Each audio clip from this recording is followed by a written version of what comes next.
Welcome to Crime Crazy, the weekly true crime podcast with Aaron Plein and Diana Seacon, where we prove that we know nothing about our legal system, but we're still crazy for a good true crime story. Hey, Diana! Hey, Aaron. How's it going? It's going pretty good. How about you? Pretty good. Did you color your hair again?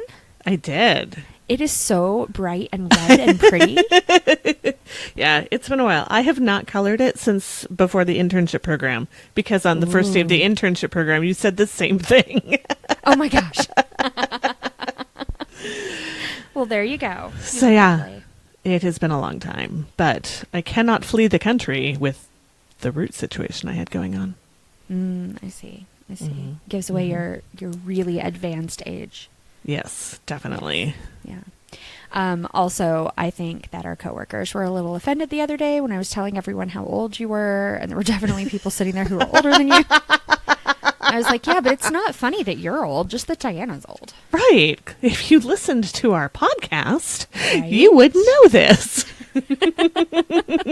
I also legit thought I was older than the coworker who was having a birthday. Apparently not. Nope, definitely not. I did too, because I thought you were older than like the world, but well, yeah, but so do you have anything special to tell me to start off our episode today? I do. I would like to tell you that Crime Crazy is sponsored by Seb Bryce. Thank you. And Courtney Ellis. Thank you. Who we got to see this week. Yes, it was great. It was great. And Dave Hatt. Thank you. Who I also got to see this week. Yes. And guess what I forgot to do? Take a picture of the two of us. Well, I feel like people are going to think he's imaginary. I'm also not sure we took a picture with Courtney. Also imaginary. They are both definitely not imaginary. Seb Bryce, though, we don't know about him. I know, it's true. Seb, you might need to send us a photo or something. Maybe. Show sponsors support Crime Crazy through Patreon at the $10 per month level or above. Thank you. Thank you. A special God. Let's try that sentence again. A special shout out to all of our Patreon supporters. If you'd like to support Crime Crazy, you know what to do. Go to the internet, find Patreon, find us. Or buy me a coffee. I really like that one too. There's just something very happy about it. Even if we use it all for donuts? You know, whatever. Coffee, donuts. Yeah, whatever. Replacing your car and your phone. Everything works now. It's fine. Well, I don't have any review shout-outs this week, but I do want to tell you that you can follow Crime Crazy on all the social media at crimecrazypod.com. You should definitely check out our Instagram, where I posted a picture of how I met the host of my second favorite podcast. Yes, you did. And apparently Diana was just in second heaven, and also loving the Crime Crazy shirt right in the middle of the last podcast, guys. Yes. Yes. Yes, indeed. Also, I would like to give a special shout out if he's listening to Gabe's dad, Matt, who might become a listener now. Okay. Yay, Gabe's dad, Matt. Yeah, I think I said something about a serial killer within about a minute of meeting him, and he still took my child. So thanks. I mean, I feel like if you say something about a serial killer, people should take your child. Well, that is an excellent point. All right. So, Diana, last week you issued a challenge. I did. And I know we don't have much of an update there, but can you issue the challenge again? I would like to issue the challenge again. I need to look it up here. So, a few months ago, I don't even remember anymore, we issued a challenge to get up to 1,000 Twitter followers, which we totally did. That's totally last week. No, we did Twitter a while ago. This is Twitter. Instagram. Sorry, yeah. I'm not listening. I'm actually looking at all of our cute Instagram pictures. Sorry, continue. We are pretty cute. So I want to do the same on Instagram. We have 947 followers. I want to see that up by 1,000. Let's say by the time school starts. 1,000? Oh, no, up to 1,000. Oh, okay. That's very different. Sweet jeez. Although up by 1,000 would be fucking amazing, you guys. Get on it. It's true. It's very easy to follow someone on Instagram. It is. So go ahead, follow us. We're adorable. I'm adorable. I hugged Ben Kissel and Marcus Parks and Henry Zabrowski twice each. There's photographic evidence. Probably, but I was very excited to meet them. So great. Yes, so 1,000, and I'm going to say by the time school starts, and we're in Minnesota, so that's the day after Labor Day, people. That's right. That's like 2 weeks or 3 weeks. It just really depends on when this episode comes out. Honestly. It really does. Also, counting is hard. Yes. Very cool. I like all of that. And then I have another question because, as Sophia told me today, I just have so many questions. I feel very put on the spot now. I know. Did you learn anything this week? I did. What did you learn? So we talked last week about national parks and people getting killed in national parks. Yes. And I wondered how many people are getting killed in national parks. Oh, my. And it turns out you are far less likely to die in a national park than, like, in general. Okay, that's good. Yeah, so on average, there are 0.57 deaths per million visitors to national parks annually. In the U.S., the general population has 8,638 deaths per million annually. Okay. The most common cause of death in national parks is drowning, followed by motor vehicle accidents and falling. Ooh, and yikes. And by contrast, the 3 leading causes of death in the United States are heart disease, cancer, and unintentional accidents. Okay, which would include those other things, drowning, car accidents, right. And... Yeah. Okay. Yep. So I wasn't able to find out any information about how many murders there had been in national parks, but I did find that the National Park Service maintains a website of people who have disappeared from national parks. Oh. And these missing persons range from a 7-year-old that went missing in 1969 to a man who went missing last week. Oh, no. And the group includes one unknown victim that was found based on information given by Henry Lee Lucas, and he is presumed to have killed her. Oh, man. Well, he said he killed a lot of people. True.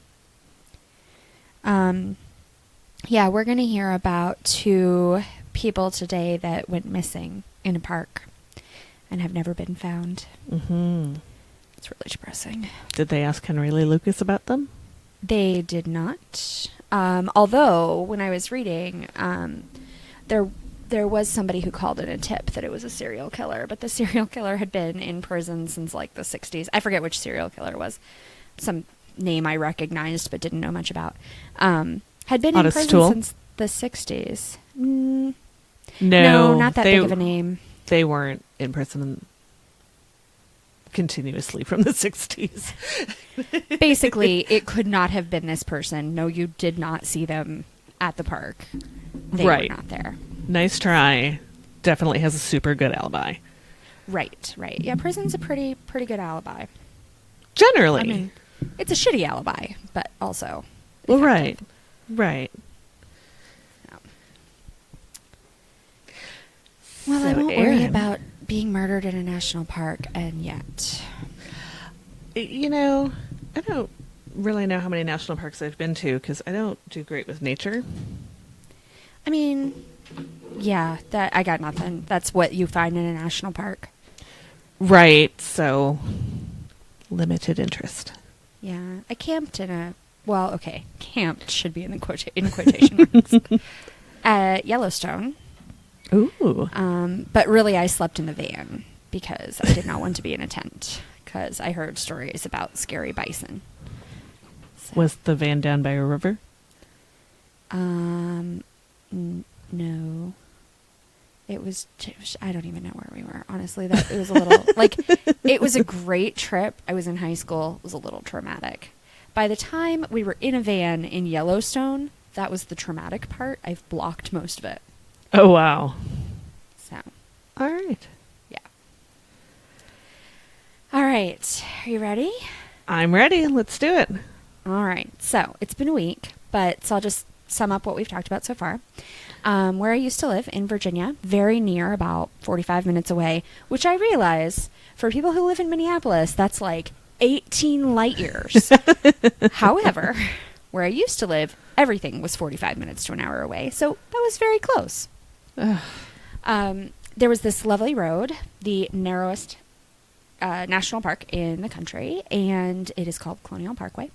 And on and around this area, there were a bunch of couples murdered in the 80s, in the late 80s. And it is an unsolved case, and we are breaking it into 3 parts, and I'm telling you all about it. And last time we talked about the first 2 sets of victims, and now we're going to move on to victim set number 3. Guess that is my thread that ties these 2 episodes together, as I'm still in the same case. Same case. Easy thread. Yeah, easy thread. All right, so for this episode, we're going to talk about Cassandra Lee Haley and Richard Keith Call. And Keith Call is an interesting character, and one of my kind of connections to the case, because he lived in Gloucester, the town that I used to live in. He was 20 years old at the time. Also, he would be, or I guess is, but he was never alive to meet her, the uncle of one of my youngest sister's good friends, like one of her best friends in high school. Mm-hmm. So it was a family that, like, we kind of knew, and which... I was reading another article today on all of this as I was putting together next week's episode, and it was talking about when Bill Thomas, who was the brother of the first victim, Kathy Thomas, went to CrimeCon this year, which I wish we'd been at CrimeCon for so many reasons, but this is definitely one of them.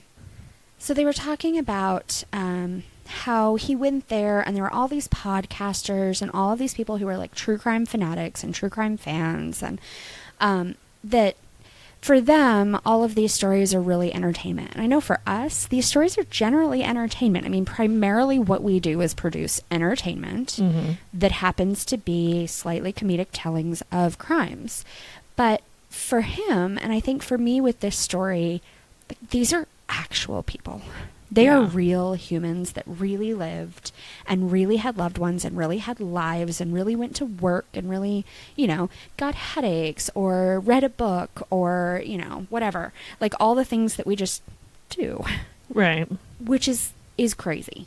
Right? That's just like, I think you have to remove yourself from victims a lot of times and pretend like it's just a story. Yep. But at the same time, this all was somebody's whole world at some point. Yeah. So I just thought that was an interesting thing to kind of remember as we go through this. And I don't, you know, I mean, I think that, and we'll talk about it when we get to like call to action for this episode and next, the biggest part, and like Bill Thomas had said at CrimeCon, it's fine that it's entertainment for people because that means they're talking about it and they know the story and there's pressure on the media and they want an ending. And if that's what it takes to find the killer, then that's what it takes, and that's great. So anyway, there's my little soapbox. So back to this case. It's a very generous viewpoint from him. I agree. But I think, I mean, it makes sense. I feel like it's, I feel like it had to have been hard to arrive at that point. Where it's like, it's fine if you tell this as a story for the purpose of entertainment, as long as you tell it. Right. Yeah, I don't know if I were in his shoes that I could be that gracious. I agree. Well, and it is certainly gracious, and it is certainly like generous. It's probably also somewhat desperate, right? Like just anything. I'll take anything. Yeah. Just somebody solve this so that I can stop thinking about it all the time. Yeah, I can get that. So anyway, so Cassandra, who went by Sandy, and Richard Keith Call, who went by Keith, were 18 and 20. They were both Christopher Newport College students. Christopher Newport College is the college that my dad went to. Mm-hmm. I went to Christopher Newport University, which is the same school, but it later became Christopher Newport University. And so that is in Newport News. So that's another like completely arbitrary connection that I have here. So April 10th, 1988, they had gone out on their first date. Yay. They went to a movie. and then they went to a party, and their date just wasn't going great. They didn't really seem to click at all. There was definitely no romantic interest there. According to other people at the party, like, they weren't upset about it, and they both stayed there for a couple of hours. They just weren't together. So Keith, I guess, had recently been through a breakup, and one of the articles that I read said that he spent a lot of his night, like, pouring out his heart to a friend. Oh. And Sandy, who wasn't having a ton of fun on her date, according to some people at the party, was hanging out with other guys, and just kind of talking, having a good time. So I don't think either of them were terribly upset that the date wasn't working out. They ended up leaving together. But it just wasn't going to be a thing. Sure. So Cassandra had a 2:30 a.m. curfew. So they left the party at 1:30. Now, where this party was, down by the campus, it was only 8 miles to Cassandra's house, which would have taken 10 to 15 minutes to get there. So she lived in Grafton. It's like, I don't even know where the line is between those two places. Like, you're just on 17, which is like the only road in Gloucester. It's one of several roads in that Newport News area. And then you just drive. It's 60 miles an hour, and then you're there. So there was no way that she should have been late for her 2:30 curfew if they left an hour before she needed to be there. It was a 10 to 15 minute drive if they hit all the red lights, which they weren't going to do at 1:30. Right. And there also was very little chance that they were going to go somewhere and go parking, because they didn't really hit it off on the date, right? Right. Like, why would you go somewhere else on the way home? It was just a ride home. Do you guys have deer? Deer? Yes. Okay. Because, of course, as a Midwesterner, my first thought is they hit a deer. Right. Absolutely. No, and that's totally, like, all the time. Everyone hits a deer. And people die hitting deer all the time, especially on the parkway.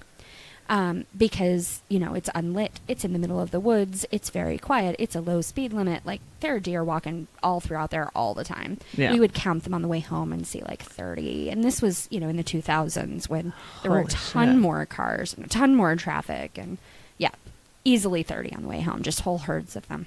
Wow. So they never made it home. The other important thing about where they were, because this is the very strange part, so in order to get from where they were at the party to Cassandra's house, they could have taken probably a couple routes, and I don't know exactly where the party was or exactly where she lived to know which one is the best way. Probably they would have come right up Route 17, which is like the main highway. They could have gotten on Interstate 64 and gone kind of around and then back to 17. There are a couple different ways, but regardless of how they were going home, if they took all back roads, they never would have ended up on the parkway. There's no reason for them to have been there. And yet, between 6 and 7 the next morning, Keith's father was driving to work. He was taking the parkway, and he saw Keith's car parked at the York River Outlook. So one of those little pull-offs that are like little scenic pull-offs. It was, and he didn't realize this at the time. It wasn't put together until later, but it was about a mile from where Becky Dowski and Kathy Thomas had been found 18 months earlier. Yeah. So he stopped and he checked out the car, to see if his kid was in there, but everything seemed normal. And this was before the time of cell phones. Like, his kid was an adult, so he wasn't terribly concerned. He assumed that, like, maybe the car had broken down or run out of gas, and Keith and Cassandra had gotten in somebody else's car and caught a ride home. So he just wasn't terribly worried about it. Like, it was a little weird, but, he's 20 years old. He didn't seem to have a curfew. He could do whatever he wants. Right. However, when a park ranger... Okay, so the car was, like, pulled over at this Outlook, and it was all locked up and everything, so everything seemed fine. But when a park ranger came by a little bit later that day, it was totally different. So Keith's red 82 Toyota Celica had the keys in the ignition, and the door was open. Yeah. Okay. So inside the car, he found most of their clothing, including shoes and underwear. Their wallet and purse were still in there. Keith's watch and his glasses were sitting on the dashboard. The keys were in the driver's seat. There were several empty beer cans in the car. So on one side of the back seat, it was all free of trash, as if someone had been sitting there. So the theory that they came up with was that Cassandra and Keith left the party about an hour before they needed to. They somehow were driving around, maybe talking. They wound up on the parkway. And because I guess they had been drinking, they decided to go skinny dipping. So they had parked, taken off their clothes, left everything in the car, and then walked down to the river and gotten in the river, and then probably drowned. And the police brought in dogs, and the dogs followed the trail, and they seemed to verify that because they kind of led down to the river, right? And then, of course, lost the sign at the water. Mm-hmm. So the assumption was they'd gone skinny dipping and drowned, but their families were like, no, there's no way. Everyone at the party is like, they didn't really hit it off, so there's no reason they wouldn't have come straight home. But even if they got to talking and things changed, that night, the temperature had gotten into the 40s. Oh. Which I realize here is like balmy. But that's a big deal in Virginia. Yeah, no, not when you're all wet. That's terrible. Right?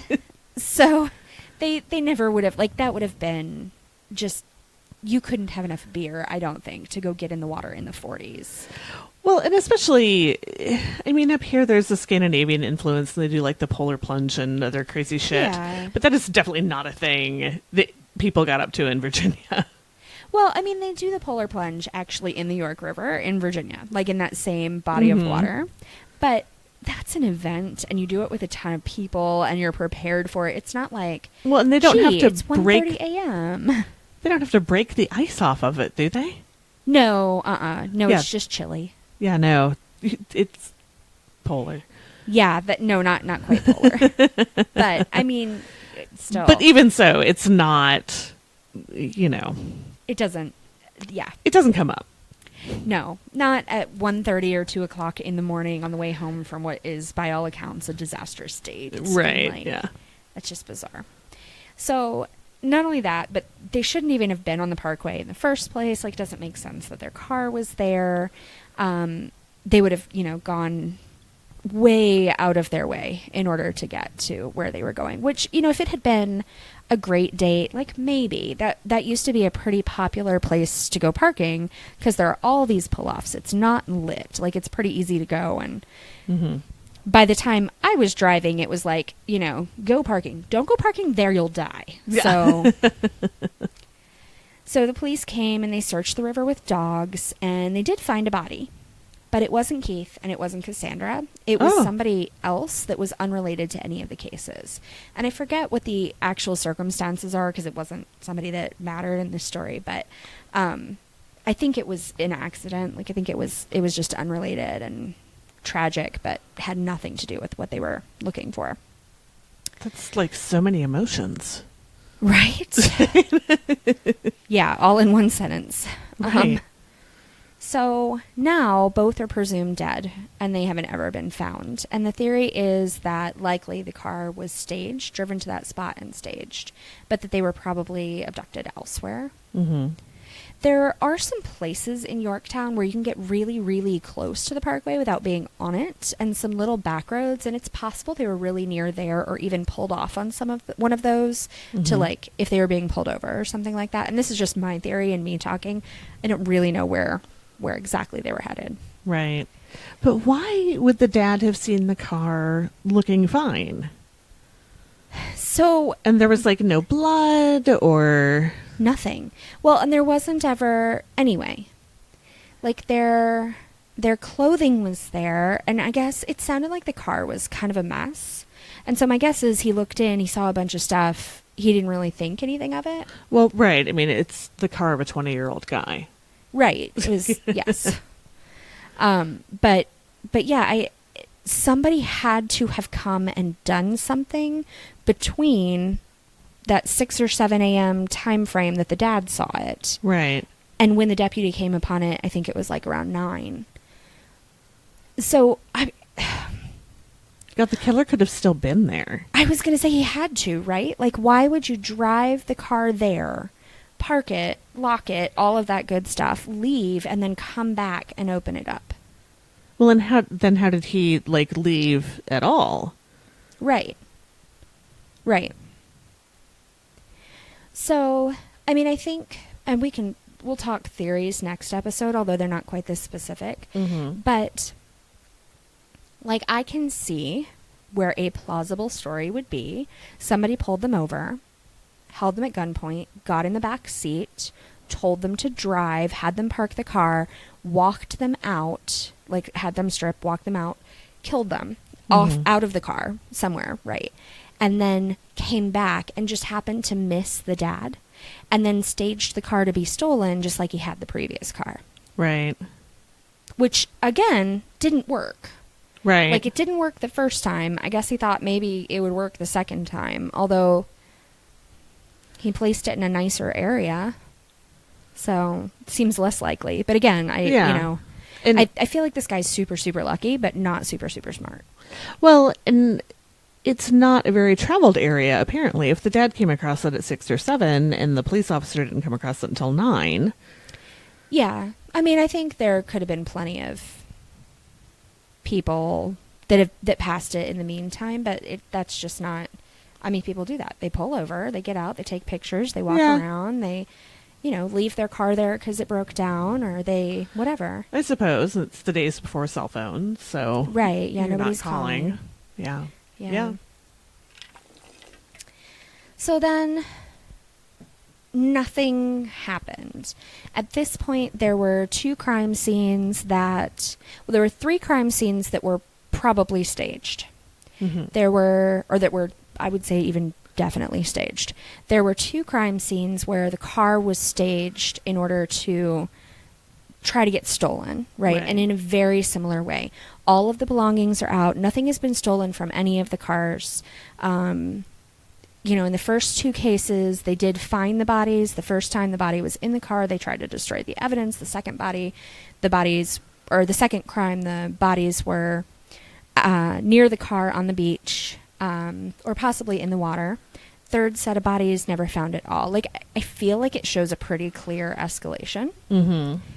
And at this point, people were definitely thinking serial killer. Right. It wasn't official, and it wasn't something that, like, was necessarily being printed in any major papers or anything like that.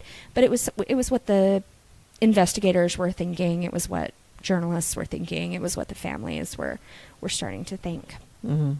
And then on September 4th, 1989, the 4th couple was killed. So the 4th couple was AnnaMaria Phelps, who was 18, and Daniel Lauer, who was 21. So AnnaMaria was dating Daniel's brother, and on September 4th, 1989, they were planning to travel together on a Labor Day weekend trip down to Virginia Beach. So if you're thinking about the coast of Virginia, Newport News is northwest of Virginia Beach, and so Virginia Beach is down into the east. It's actually on the ocean, so it's just south of the bay. And so they would have been traveling, just to make this as clear as possible, from west to east. Okay. So they were going to go down. They would meet up with the boyfriend. I think Daniel was taking some belongings down there, or he was going on a vacation. The girlfriend was going to go see the boyfriend and family. They both sort of had different purposes for going that direction, but they knew each other, so they were going to travel together. Mm-hmm. And they never made it. So the next morning, Clint, the boyfriend and the brother, called his mom to ask where they were. And the mom was like, no, they should have been there by now. And very quickly realized that they were missing, and they called the police. And how long of a drive is that?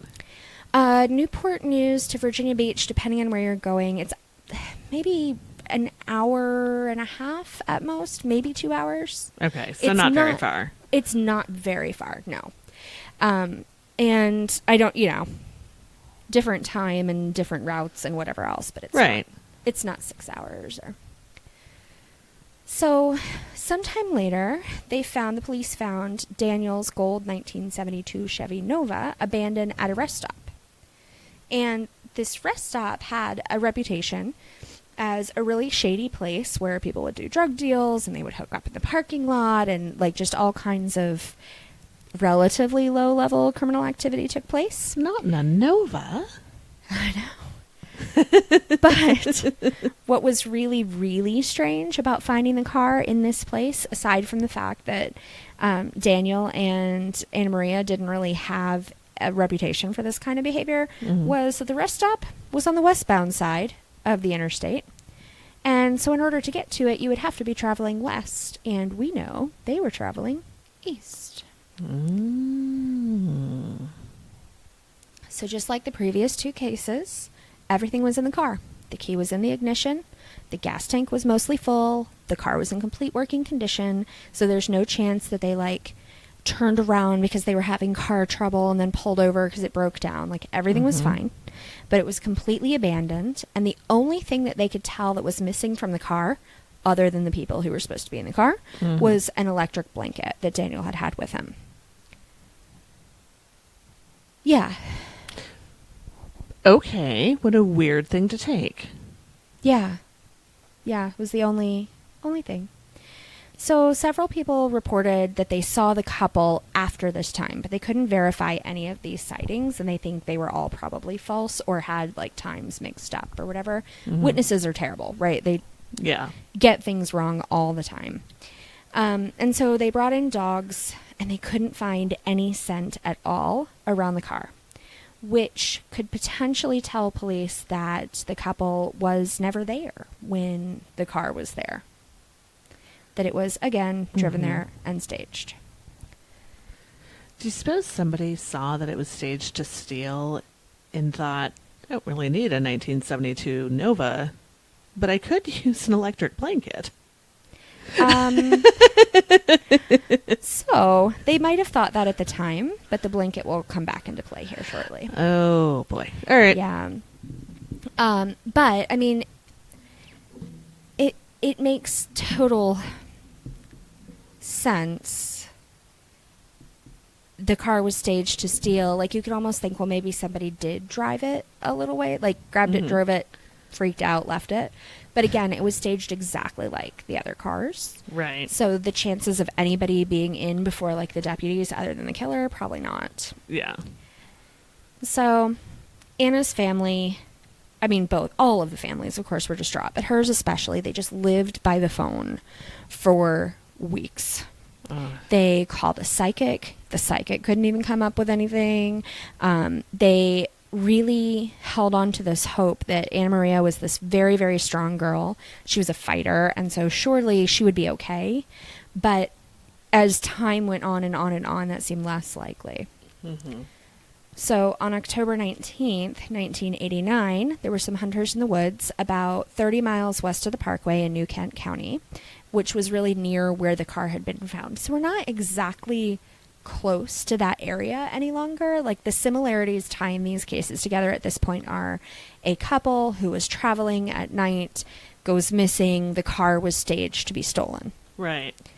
And all of the belongings are left totally untouched. So, but they're not in that same, this is now Colonial Parkway. I guess it was with the Ragged Island case as well, but it's totally a misnomer. So these hunters were in the woods about 30 miles west of the Parkway. They were really near that rest stop. And they were going down, there was this logging road in the woods.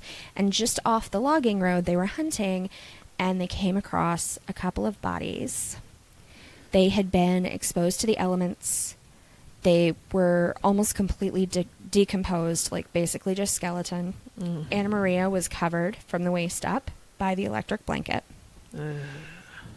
Both of the skeletons had been disturbed by animals. They said that their skulls were detached. It was just horrific. And of course, their families were absolutely crushed. The Lowers, Daniel's family, had extensively searched these exact woods. And in one of the articles, I think it's the dad, was quoted as saying that, they couldn't believe that's where they were because he knew that logging road. They had walked by it and walked by it and walked by it, and they just had never gone down it. It was just a little further out than they thought they needed to search. So, since the bodies were mostly decomposed, there wasn't a ton that investigators could find out about the cause of death. And so they sent the bodies, after doing whatever autopsies they could, to the Smithsonian, the Natural History Museum in D.C. Mm-hmm. And the anthropologists there tried to determine the cause of death based on the bones. But the best that they could do was to say that at least one of the bodies showed defensive knife wounds, which is super impressive. But the entire basis for this is on AnnaMaria's finger, on one of the bones, there was a little nick, and they thought maybe that was a defensive wound fending off a knife attack. Or it could have been a critter. It could have been a critter, and I don't know if it was like, I don't know, I feel like you could maybe tell the difference between like teeth marks and a knife, but you don't know when that happened. Right. I don't know. Yeah. I guess you can watch like Bones and then believe that you can tell everything about everybody from, but in reality, like that was it for evidence. Like the electric blanket is there. Doesn't appear that they walked from the car. That's it. So those are the third and fourth sets of victims. And at this point, all of the crimes were tied together. The investigators were getting tons of tips in. Things had just been terribly, terribly mishandled, sort of like we talked about last time and we'll talk about next week too. That between park rangers and local police and state police and FBI and then this random deputy that we'll talk about that came from Gloucester County and had no fucking business there at all, it just was a mess. Would you like to share your real opinion on that one? I know. I was researching him some more today, and like his mugshot came up because we'll talk about it, but he was arrested for another crime. And it was just like, oh God, I just wish I could punch him in the face. Like, just, he makes me mad. And I think it's because he's the only one in the case that you can like identify as, I don't know if he did it or not, but this guy was a bad guy. Yeah. And so he's the only one that gets any anger. Plus he looks like an idiot. And he was a bad guy. So anyway, between all of those people and all of those groups, there just was this terrible lack of communication. Like things were mishandled, things were lost, crime scenes were tampered with. Apparently park rangers really, really bad at investigating serial killer like crime scenes and all that stuff. They just fair. Which is fair. Also, like, maybe if you don't know what you're doing, back up off that area and don't touch anything. But right, let somebody else handle it. Mm-hmm. Right. So, cases are connected. Everything is unsolved, and then time goes by. And by time goes by, I mean that when we start next week's episode, we are going to skip all the way to 1990, which is just 1 year. But then from 1990, we are going to skip into the 2000s, which was the next time that anything happened. Good grief. Yes. So I have a call to action. Do tell. And this one is a little bit different, and this is not one from Bill, but it is one that I think is really important, and even if it's only sort of tied to this case, I think it counts. So, as far as the evidence shows, there was no sexual assault in any of these cases, although the statistics of serial killers and either sexual assault or some sort of like sexual component to the crime, there's a pretty strong correlation. Mm-hmm. And just because we don't have evidence doesn't necessarily mean it didn't happen. Right. We are pretty sure that Kathy and Rebecca were not sexually assaulted because their bodies were found, right away, intact in the car, dressed, The others, there were problems with all their bodies. They'd been exposed to the elements. They'd been thrown in the river. They never were found. So there's not really a good way to tell. But the answer of who is the serial killer will likely be one that is only answered when DNA from all of those crime scenes is finally tested. Spoiler alert, there's DNA, and it hasn't been tested. DNA and DNA tests have a really big problem right now, which is that you have to test it, and it's not happening fast enough. Across the country, there are well over 100,000 untested rape kits. In Minnesota, there are over 3,000 untested rape kits. Oh, my just God. hanging out in evidence boxes, waiting for somebody to have the time and the resources to test it so they can put people away. And so even though rape kits don't directly relate to this case, it's still the same sort of issue of we have DNA. It's going to give us the answers, or at least it's going to lead us in the direction where we can find some answers, and yet it's just sitting there untested. So my call to action for this week is to check out and get involved at endthebacklog.org. Yes. And so you can go on, you can read, you can click on your state to see a couple of things, like how many untested rape kits there are. You can see if there has been any sort of reform or any laws passed to address the issue of all of the untested rape kits. The state that had the most, when I was just quickly clicking through, was either North or South Carolina. I think it was North Carolina. 15,000 untested rape kits. California is way up there, over 10,000 too. What the fuck, North Carolina? Right? Like, California, there are a lot of people there. Like, proportionally... Yes. You know. I mean, I don't know what North Carolina's issue is. I would say that it is definitely, especially along the coast, like very much a beach party area. So maybe it has an abnormally high rate of rape. Yeah, could be. And it's also in the South, so we can make all sorts of assumptions about the value of women and victims there, but we probably should just keep on moving. But anyway, you can look at all of that. You can see where the laws stand. You can tweet things out and sort of share that message. You can sign petitions. You can contact lawmakers. You can donate to the cause. There are all different kinds of ways to get involved. Excellent. And what's that website again? My call to action is endthebacklog.org. Thank you. Yes. Definitely check that out. We've talked about it before. It's definitely a cause that a lot of the female let's try that again, true crime podcast community is involved in. Yes. Yeah. It's great. I mean, yeah. The founder, or one of the founders of that site too, just sort of random fun fact. Have you ever watched Law & Order SVU? No. So Olivia Benson, who is Mariska something. I know everybody's like fake name. Mariska Haggerty. Yeah. Is one of the founders of that, which I think is like really great. Like, she plays this super passionate character who's involved in sex crimes, or like involved in solving sex crimes. Mm-hmm. And then in real life, she was like, well, fuck, this is an actual issue. Let me do something. So. Oh, that's awesome. I don't know if she says fuck, but. Yeah, we can believe whatever we want. Right. I think if we were having drinks together, she would say fuck. I would like to believe that's true. Right. So, Diana, did you learn anything? Or nope. Nope. Not what I want to ask. So, I did learn many things. Yes. Do you have any advice for us this week? I do. Just stay out of the woods. Avoid nature at all costs. You just, like, you don't know what you're going to find there. It might be bodies. Just might be ticks. Oh no, snakes? Have you heard of snakes? I kind of like snakes, but definitely spider webs. Oh my God. And if you, the thorns and the little sticky, like, birds. Yeah. Those are terrible. Right?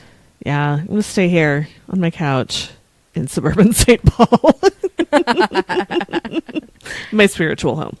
That's right. Call your people. We do have cell phones now. Your car breaks down, you're going to get a ride with someone else. Call your people. Well, if you're somewhere with fucking reception.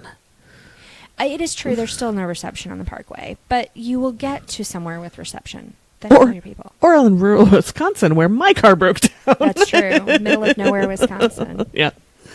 Thanks, and shout out to all the people in that town that helped us. Absolutely. In Casanova. Hey there. Woo. And don't end up on next week's episode.